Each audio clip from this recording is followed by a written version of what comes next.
कैसे आप सभी लोग। एक बार फिर से स्वागत है आपका हमारे YouTube channel study with Yogesh में। आज हम लोग देखेंगे नेशनल इंटरनेशनल करंट अफेयर्स का नेक्स्ट पार्ट। ठीक है कि इसमें इससे पहले के जो पार्ट बनाए हैं मैंने, इसका पहले जितना भी पोर्शन मैंने करंट अफेयर्स के कराए हुए हैं आप उसको कवर कर लेना, क्योंकि आपके आने वाले जो एग्ज़ाम हैं उन सभी एग्ज़ाम्स में महत्वपूर्ण ये साबित होते हैं। और आपने नोट भी किया होगा बच्चों, आज के टाइम पे जैसे स्पेशली अगर आप उत्तराखंड की एग्ज़ाम देते हैं तो करंट अफेयर्स या रीजनिंग के कुछ क्वेश्चन, ये चीज़ें जो है बहुत महत्वपूर्ण हो चुकी हैं। वो परंपरागत जो चीज़ें हैं, इतिहास भूगोल, ये वो उतना ज़्यादा वो, क्योंकि अब इतना पढ़ लिए हैं, मैक्सिमम लोग उसकी तैयारी कर ही रहे हैं, लंबे समय से तैयारी कर रहे हैं, तो चीज़ें सभी के माइंड में बैठी हैं और उसके रिसोर्सेज भी बहुत ज़्यादा हैं। ठीक है, तो करंट अफेयर्स को लाइटली मत लेना। बीच बीच में जो है 1-1.5 महीने में अगर एक क्लास आती है या 20-25 दिन में एक क्लास आती है तो साथ ही कवर कर लेना। आने वाले समय में जब आपका एग्जाम होगा तो आपको बहुत आसान होगा। ठीक है, देखो वर्तमान में जो लोकसभा का गठन हुआ है बच्चों, ये कौन से नंबर की लोकसभा है? 18वें नंबर की लोकसभा है। ठीक है, पहला क्वेश्चन लिखना आप, वर्तमान लोकसभा यानी 2024 में जो लोकसभा का गठन हुआ वो कौन से नंबर की लोकसभा है बच्चों? 18th नंबर की है। ठीक है, 18th नंबर की है। कब? 2024 में जिस लोकसभा का गठन हुआ है वो कौन से नंबर की? 18वें नंबर की। इसमें अध्यक्ष कौन बने हैं? ओम बिरला जी बने हैं। ठीक है, लगातार 2 बार बने हैं, ये आपको पता ही होगा। लोकसभा के स्पीकर कौन बने हैं? इसके अलावा लिखो 30वें सेना प्रमुख कौन बने बच्चों? उपेंद्र द्विवेदी जी। ठीक है, लिखो 30वें सेना प्रमुख, 30वें सेना प्रमुख उपेंद्र द्विवेदी। ठीक है, यानी उपेंद्र द्विवेदी जी क्या बने हैं बच्चों? 30वें सेना प्रमुख बने हैं। अगर ये पूछता है कि हाल ही में जनरल उपेंद्र द्विवेदी जी को सेना का प्रमुख बनाए गए, कौन से नंबर के सेना प्रमुख हैं? 30वें नंबर के हैं। ये भी आप लोग ध्यान में रखना। ठीक है, इसके साथ ही आपने देखा होगा जो T20 वर्ल्ड कप है 2000 T20 विश्व कप यानी वर्ल्ड कप, ये किसके द्वारा जीता गया आपको पता है? वर्ल्ड कप विजेता कब? 2024 में।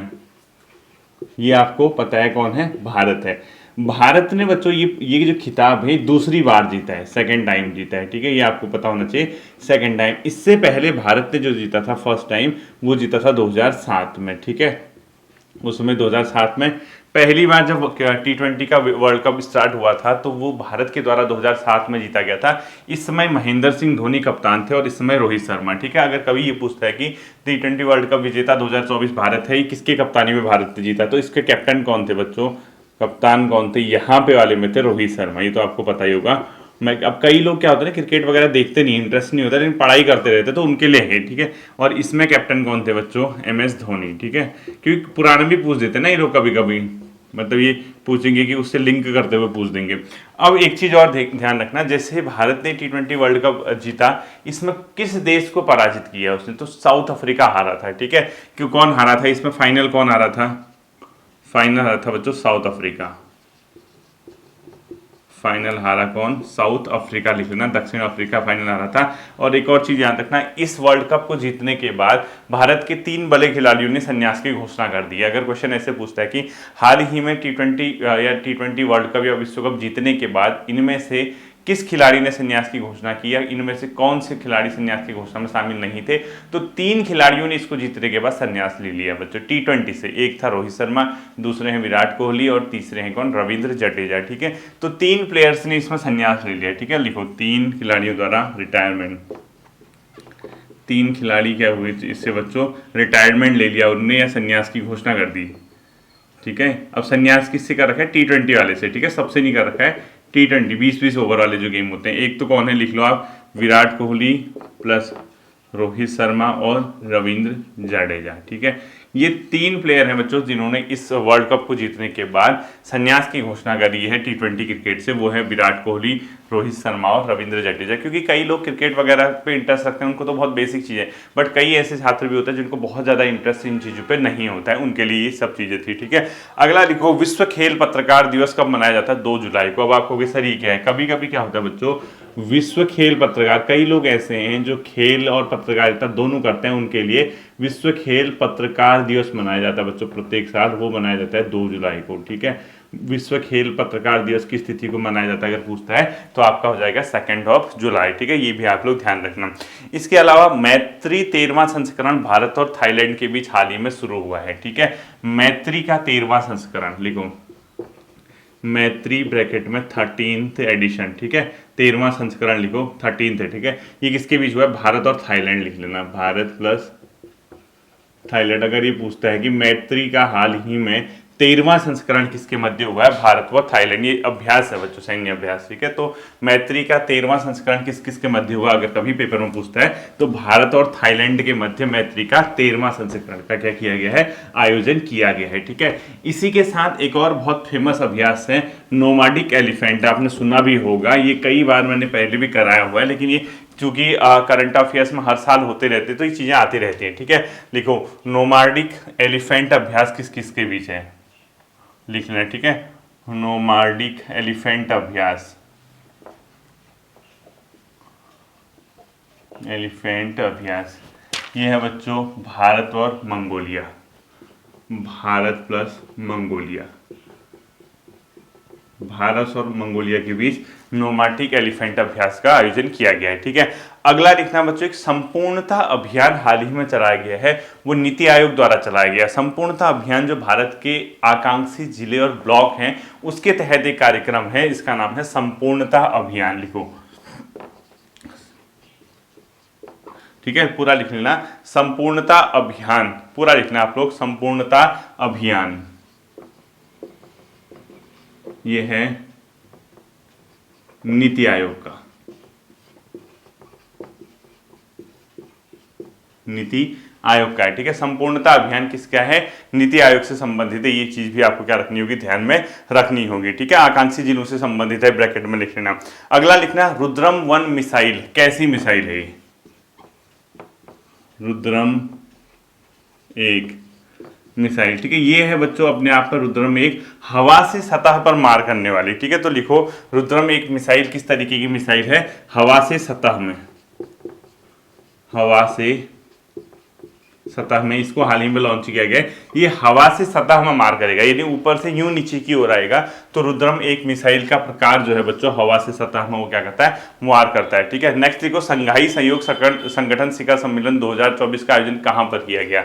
संघाई सहयोग संगठन, संघाई सहयोग संगठन, ठीक है। संघाई सहयोग संगठन 2024 का आयोजन कहां पर हुआ? का आयोजन संघाई सहयोग संगठन 2024 का आयोजन किया, भारत के विदेश मंत्री ने इसमें प्रतिभाग किया। ये हुआ था बच्चों अस्ताना, एक जगह है कजाकिस्तान में, ठीक है, वहां पर हुआ था अस्ताना में, ठीक है। लिखो अस्ताना, ब्रैकेट में लिखो कजाकिस्तान,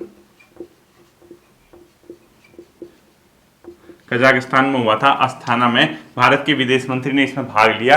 और संघाई सहयोग संगठन की अगर आप स्थापना देखोगे तो वर्ष 2001 में बच्चों इसका गठन किया गया है और बेलारूस को इसका 10वां सदस्य बनाया गया है, ठीक है। इसका गठन हुआ था 2001 में, ठीक है। और इसका 10वां सदस्य, टोटल 10 मेंबर है, 10वां सदस्य हाल ही में बेलारूस बना है इसका, ठीक है। लिखो 10वां सदस्य बेलारूस को इसका बनाया गया है। तो संघाई सहयोग संगठन का 2024 का आयोजन अस्ताना में किया गया, गठन 2001 में, वो 10वां सदस्य इसका कौन बना है बच्चों? बेलारूस बना है, ठीक है। ये भी ध्यान रखना। नेक्स्ट देखो, राष्ट्रीय चिकित्सा आयोग के अध्यक्ष के रूप में किसको नियुक्त किया गया? डॉक्टर BN गंगाधर, ठीक है। राष्ट्रीय चिकित्सा आयोग के अध्यक्ष लिखो, राष्ट्रीय चिकित्सा आयोग के अध्यक्ष के रूप में डॉक्टर BN गंगाधर, गंगाधर बच्चों, इनका कार्यकाल 4 वर्ष का होगा, ठीक है। 4 वर्ष से हेतु इनका गठन किया गया है। और ये जो राष्ट्रीय चिकित्सा आयोग है इसका गठन बच्चों पहले किसी और रूप में जाना जाता था, ये हुआ था 25 सितंबर 2020 को इसका गठन किया गया था। देखो 25 सितंबर 2020 को इसका गठन किया गया था। और जितने भी ये रेगुलेटिंग हैं, मतलब ये जो चिकित्सा से संबंधित चीज़ें हैं, मेडिकल हो गया या चिकित्सा से संबंधित इंस्टीट्यूट हो गए, चिकित्सा शिक्षा, उन चीज़ों से संबंधित ये वर्क करता है। तो राष्ट्रीय चिकित्सा आयोग के अध्यक्ष डॉक्टर BN गंगाधर को हाल ही में बनाया गया है। ठीक है, अगला लिखो, ब्रिटेन में संसदीय चुनाव में कौन सी पार्टी विजय रही? लेबर पार्टी, जिसके PM कौन बने बच्चों? कीर स्टारमर। ठीक है, लिखो ब्रिटेन के संसदीय चुनाव में विजयी, क्योंकि भारत ब्रिटेन संबंध के साथ, ठीक है, ब्रिटेन के संसदीय चुनाव में विजय किसने प्राप्त की है बच्चों? यह है लेबर पार्टी ने, लेबर पार्टी। और इसके PM बने हैं बच्चों, PM बने हैं स्टारमर। ठीक है, तो प्रधानमंत्री कौन बने हाल ही में ब्रिटेन के? वो है कीर स्टारमर। ठीक है, पूरा लिखो, कीर स्टारमर, कीर स्टारमर, कीर स्टारमर इसके क्या बने हैं? प्रधानमंत्री बने हैं।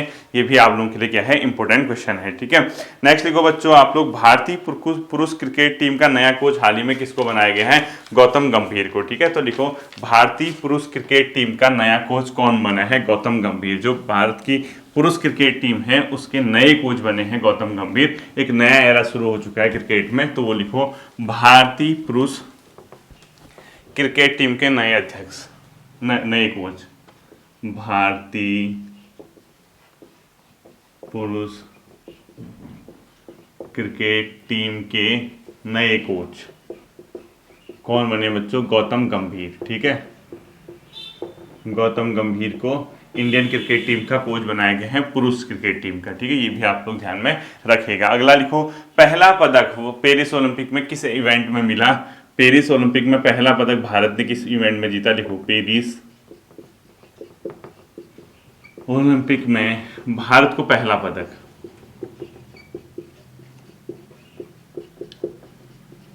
शूटिंग में मिला बच्चों। ठीक है, निशानेबाजी में पहला पदक जीता भारत ने इस बार, जो कि मनु भाकर के द्वारा जीता गया। ठीक है, मनु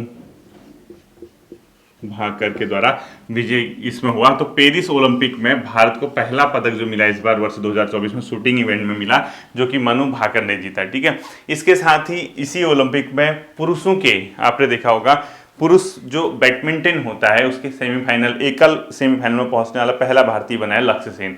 हालांकि बहुत अच्छा खेले थे, आपने देखा भी होगा, लेकिन कभी कभी चीज़ें आपके पक्ष में नहीं होती हैं, किस्मत से जो है साथ नहीं दे पाती। मेहनत बहुत की थी उन्होंने, और आपने देखा भी होगा कि बहुत अच्छा खेले। और वर्ल्ड नंबर 1 जो लास्ट टोक्यो ओलंपिक के गोल्ड मेडलिस्ट थे, उनसे सेमीफाइनल में हालांकि वो पराजित हो गए थे, बट एक प्रेशर मैच होता है, अगर आपने देखा होगा तो बहुत उस मैच में भी लक्ष्य सेन लीड कर रहे थे, लेकिन उस चीज़ को कन्वर्ट नहीं हो पाया उनकी विनिंग में। बट नेक्स्ट टाइम जो है हम उम्मीद करते हैं कि गोल्ड लेके आएँ, एटलीस्ट कोई ना कोई पदक लेके आएँ, क्योंकि इतनी कम उम्र में वहाँ पे पहुँच के एक प्रेशर जो होता है, पहली बार देखो बैडमिंटन के इतिहास में भारत की ओर से कोई पुरुष सिंगल्स इवेंट में जो है बैडमिंटन के सेमीफाइनल में पहुंचा। ठीक है, तो ये ध्यान रखना, नोट करके लिखो, लक्ष्य सेन पुरुष एकल ओलंपिक के सेमीफाइनल में पहुंचने वाले पहले बैडमिंटन प्लेयर बने भारत के। ठीक है, भारत के लिए पुरुष एकल बैडमिंटन में ओलंपिक के सेमीफाइनल में पहुंचने वाले पहले प्लेयर कौन बने? लक्ष्य सेन बने। नोट करके इसको आप लोग लिख लेना। ठीक है, अगला लिखो, ग्लोबल पासपोर्ट इंडेक्स 2024 में भारत की रैंक क्या है? 82। ग्लोबल पासपोर्ट इंडेक्स 2024 में भारत कौन सी रैंक में है बच्चों? ये है अपने आप में 82, 82वें नंबर पे भारत बना है बच्चों। ग्लोबल पासपोर्ट इंडेक्स 2024 में भारत की रैंक है। ठीक है, अगला लिखना, लगातार 7 बार बजट पेश करने वाली भारत के पहले वित्त मंत्री निर्मला सीतारमण। ठीक है, लिखो, लगातार 7 बार बजट पेश करने वाली भारत की पहली वित्त मंत्री, भारत की पहली वित्त मंत्री ये है बच्चों निर्मला सीतारमण जी। ठीक है, वर्तमान सरकार में फाइनेंस मिनिस्टर निर्मला सीतारमण जी जो है पहली महिला बनी, मतलब पहली वित्त मंत्री बनी जिन्हें 7 बार बजट पेश किया है। ठीक है, अगला लिखो, ओलंपिक में जूरी सदस्य बनने वाली पहली महिला बनी है भारतीय महिला बिल्किस मीर। ओलंपिक में जूरी सदस्य बनने वाली पहली भारतीय महिला, ओलंपिक में पहली भारतीय महिला जो जूरी जज होते हैं जो, ठीक है, जूरी सदस्य बनने वाली पहली भारतीय महिला बिल्किस मीर। कौन बनी बच्चों? बिल्किस मीर। बिल्किस मीर जी पहली भारतीय महिला बनी है जो जूरी सदस्य रही हैं, ठीक है। अगला लिखना लास्ट से, विंबलडन चैंपियन अल्कारेज ने जीता है इस बार, ठीक है। विंबलडन चैंपियन पुरुष का खिताब किसने जीता वर्ष 2024 में? विंबलडन पुरुष एकल का खिताब किसने जीता? लिखो, वर्ष 2024 में विंबलडन पुरुष एकल का खिताब किसने जीता? अल्कारेज। अल्कारेज ने बच्चों विंबलडन जीता है, ठीक है। विंबलडन का पुरुष एकल खिताब 2024 के केस ने जीता हुआ है, ठीक है। ये थे कुछ महत्वपूर्ण आपके करंट अफेयर्स के क्वेश्चन। एक आध बार इनको रिवाइज कर लेना, और रिवाइज करने के बाद जब आप आने वाले समय में एग्जाम जिस समय होगा आपका, तो उसमें आपको बहुत ज़्यादा बर्डन नहीं पड़ेगा, ठीक है। उम्मीद करता हूँ ये चीज़ें आपने पहले पढ़ी भी होंगे, नहीं पढ़ी हैं तो देख लेना इनको। फिर मिलता है अगले सेशन पर, अपना ध्यान रखिएगा। Thank you.